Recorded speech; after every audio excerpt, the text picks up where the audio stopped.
Hi friends, நான் உங்கள் பட்டான அம்மா. இன்றைக்கி என்ன விலாக் அப்படின்னா, மார்னிங்லேருந்து இன்றைக்கி ஈவினிங் வந்து என்ன நடந்துச்சு அப்படின்னு சொல்லிட்டு லாங் வீடியோ போடலான்ட்டு காலைல பூக்கார் தாத்தா வந்தாங்க. பூ வாங்கிட்டு அதுக்கப்புறம் எழுந்திரிச்சு வந்ததுக்கப்புறம் எங்கள் பசங்க ப்ரஷ் பண்ணிவிட்டு எல்லாம் காலையிலேயே சின்சியராக எழுதுகிற மாதிரி எழுதிட்டு இருந்துச்சுங்க. காலையில் எழுந்திரிச்சு டிவி போட்டுட்டு எழுதிட்டு இருந்துச்சுங்க. அதுக்கப்புறம் வந்துட்டு சாப்பிட்டு முடிச்சக்கப்புறம் எல்லாம் ஹாஸ்பிட்டலுக்கு போகலான்ட்டு கிளம்புனானுங்க. இவனுங்க 2 பேர்த்துக்குமே சரியான ஃபீவரு. ஒருத்தனுக்கு வந்து சளி, இருமல். ஸோ அதான் ஹாஸ்பிட்டல் அரியலூருக்கு போகலான்னு கிளம்புனா, என் வயசு வந்து இது ரெண்டும் இந்த மாறனு மகிழினி நான் ரவுண்டு தான் போவேன் அப்படின்னு சொல்லிட்டு அடம் பிடிச்சிதுங்க. அடம் பிடிச்சக்கப்புறம் ரெண்டையும் ஆளுக்கு ஒரு ரவுண்டு போயிட்டு வந்ததுக்கப்புறம் தான் கொஞ்சம் ஹாப்பி ஆகிடுச்சுங்க. அதுக்கப்புறம் அதுங்க ரெண்டையும் இறக்கி விட்டு நெக்ஸ்ட்டு தீபனும் தீரனும் ஹாஸ்பிட்டலுக்கு அரியலூருக்கு காமிக்க போனானுங்க. சளி இருமல் இருந்துச்சு. ஸோ அதான் காமிக்க போகலான்ட்டு எல்லாம் ஜாலியாக ஹாஸ்பிட்டல் போகிற மாதிரி போகிறாங்க பாருங்கள். எவ்வளோ ஒரு சந்தோஷம். வண்டியில் போனோன்னா அவனுங்களுக்கு அவ்வளோ ஒரு ஹாப்பி. ஸோ அதான் ஜாலியாக கிளம்பி ரெடியாகி போயிட்டு இருந்தான். அதுக்கப்புறம் வண்டியில் பெட்ரோல் இல்லைன்னு சொல்லிட்டு வண்டிக்கு பெட்ரோல் அடிக்க போட்டாங்க. போக்குள்ளேயே இவங்க 2 பேர்த்தையும் இறக்கி விட்டு சரி பெட்ரோல் ஃபில் பண்ணிட்டு போகலான்னு சொல்லிட்டு பெட்ரோல் ஃபில் பண்ணிகிட்டு இருந்தாங்க.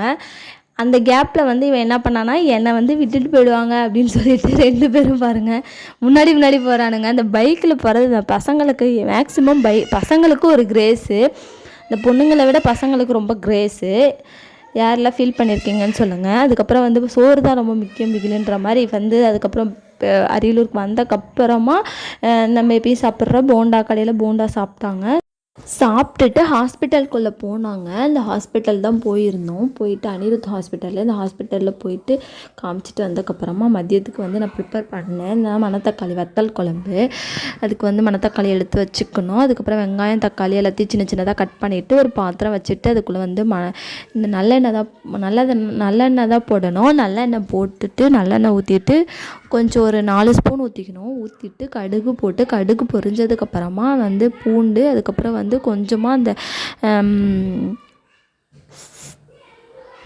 கொஞ்சமாக வெந்தயம் போடணும். வத்தல் குழம்புக்கு எல்லாத்துக்குமே நம்ம வெந்தயம் போடணும். வெந்தயம் போட்டால் தான் நல்லா டேஸ்ட்டாக இருக்கும்.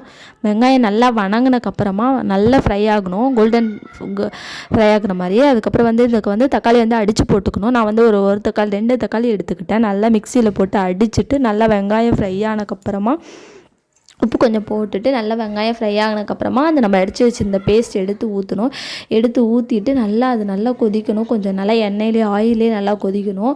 கொதித்து வந்ததுக்கப்புறமா மஞ்சள் தூள் அப்புறம் மிளகாத்தூள் 1 ஸ்பூன், மஞ்சள் தூள் 1 ஸ்பூன், மிளகாத்தூள் 1 ஸ்பூன் போடணும். போட்டுட்டு நல்லா ஆயிலே நல்லா ஃப்ரை ஆகணும். நல்லா ஃப்ரை ஆகிற வரையும் நம்ம வெயிட் பண்ணணும். நல்லா டேஸ்ட்டாக இருக்கும், சிம்பிளாகவும் இருக்கும், ஈஸியாக இருக்கும். யாரெல்லாம் ட்ரை பண்ணியிருக்கீங்கன்னு சொல்லுங்கள். இது சிம்பிள் டிஷ் தான். அப்படியே கல்யாணத்தில் சாப்பிட்ற மாதிரியே இருக்கும். அதோட டேஸ்ட்டு பக்காவாக இருக்கும். ட்ரை பண்ணி பாருங்கள். நல்லா பிரிஞ்சதுக்கப்புறமா எண்ணெய் பிரிஞ்சு வந்திருக்கு பாருங்கள். நல்லா எண்ணெய் பிரிஞ்சு வந்திருக்கு. தேவையான அளவு தண்ணி கொஞ்சம் ஊற்றிக்கலாம். ஊற்றிட்டு நல்லா பாருங்கள் நல்லா இது மாதிரி எண்ணெய் பிரிஞ்சு வந்த ஸ்டேஜில் நம்ம கொஞ்சம் தண்ணி ஊற்றிக்கணும். தண்ணி ஊற்றி நல்லா கொதிக்க விடணும். அது நம்ம கொஞ்சம் நல்லா வேகணும். நம்ம வெங்காயம் அதெல்லாம் போட்டிருக்கோம்ல, அது நல்லா கொஞ்சம் பாயில் ஆகணும். பாயில் ஆகினக்கப்புறமா லாஸ்ட்டாக ஃபைனல் ஸ்டெப் என்ன பண்ணணும் அப்படின்னா, நம்ம வந்து இதை மணத்தக்காளியை நம்ம எண்ணெய் ஊற்றி நம்ம அதில் வந்து அது நல்லா வெடித்ததுக்கப்புறமா அதில் போட்டால் ரெடி ஆகிடும். அதுக்கப்புறம் வந்துட்டு அது சாப்பிட்டு சமைச்சிட்டு இருந்தால் சைட் பை சைடு இவன் வந்து நான் டான்ஸ் ஆடுறேன்க்கா அப்படின்னு சொல்லிட்டு இருந்தான். அதாவது தளபதி பாட்டுக்கு டான்ஸ் ஆடினார் சார். இவங்க பாட்டு பாடினாங்க, அவனுங்க ஆடினானுங்க. 2 பேரும் எல்லாம் ஜாலியாக டான்ஸ் ஆடி என்ஜாய் பண்ணிகிட்டு இருந்தாங்க. ஹாஸ்பிட்டல் போயிட்டு வந்துட்டு நல்லா ஜாலியாக என்ஜாய் பண்ணிகிட்டு இருந்தானுங்க.